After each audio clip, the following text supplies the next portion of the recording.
আমি সেই দিন যখন দেখলাম চাচা রোদের ভিতরে বসেছিল এই শাক কিছু নিয়ে, তখন আমি ভাবলাম শাকগুলা কিনে আরেকজনকে দিই। অতঃপর এই চাচাকে ডেকে শাকগুলা দিছিলাম। আমি তো খুবই অবাক হয়েছিলাম তারা এত সামান্য কিছুর জন্য এত খুশি হবে। উনি তো খুবই খুশি হয়েছিল এবং দুই চাচার হাসি দেখেন, কি খুশি তারা। খাবেন আর আমার জন্য দোয়া করবেন। আচ্ছা,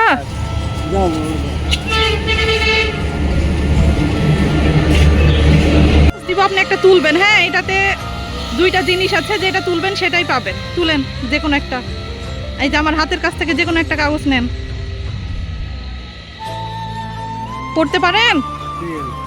তে যতটুক পারছি আমি ততটুকুই দিছি। হ্যাঁ, আমার জন্য দোয়া করবেন। আচ্ছা, বাবা তোমার নাম্বার দাও। আমার নাম্বার। প্যারালাইজডের কথা শুনে আমার খুবই খারাপ লাগে, কারণ আমার বাবাও একজন প্যারালাইজডের রোগী, আর আমি ওনাকে বলি আমি যতটুকু পারি সাহায্য করব।